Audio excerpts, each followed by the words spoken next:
I've got Morning. 3 children here at home, and they were asking this morning about Father Christmas and wanting to know whether he will be front of the queue to get the vaccine.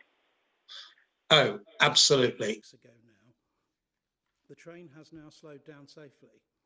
It has now stopped in the station, and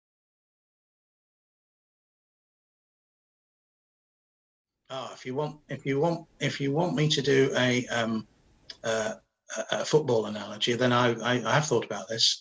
I would say that it's clear in the first half. The away team gave us an absolute battering, and what we've done now is it's the 70th minute. They got a goal, and in the 70th minute we've now got an equaliser. Okay, we've got to hold our nerve now, see if we can get another goal and nick it. But the key thing is not to lose it, not to throw it away at this point, because we've got a point on the board and we've got the draw.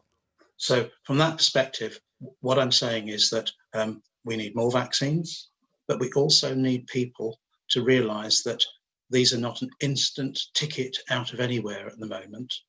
We are in for some hard winter months where people must continue to follow the guidance. How would you reassure them that the vaccine is safe for them and for our residents, some of whom may be very frail? To tell you plain and straight that I genuinely have said to my 78-year-old mum, who's probably listening now, that mum, you must have this vaccine or any of the vaccines that the MHRA approves as soon as they are available.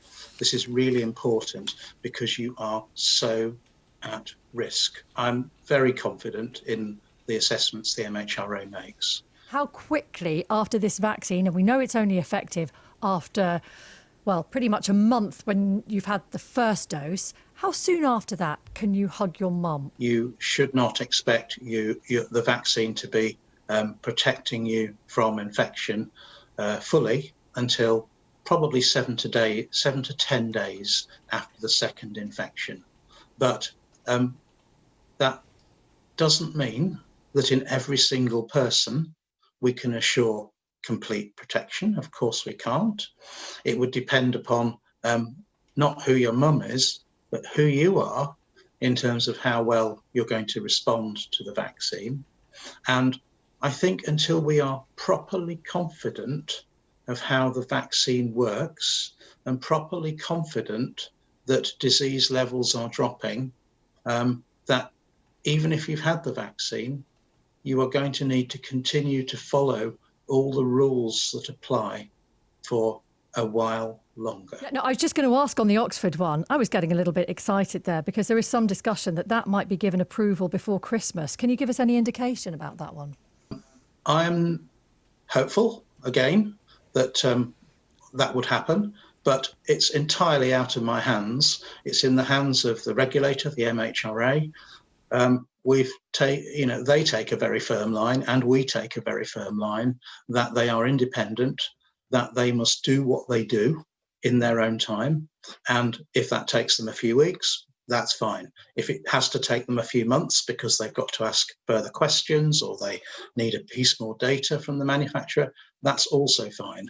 We go at the speed of science on that one. We do not rush them in any way, shape or form. Will the 2 doses be enough? Will that confer lifelong immunity? Will it be an annual thing like the flu jab? The very important answer is we don't know yet.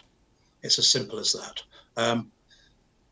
Obviously, these vaccine trials are, hot off the press, and there's this pressing public health need to get the vaccines into service.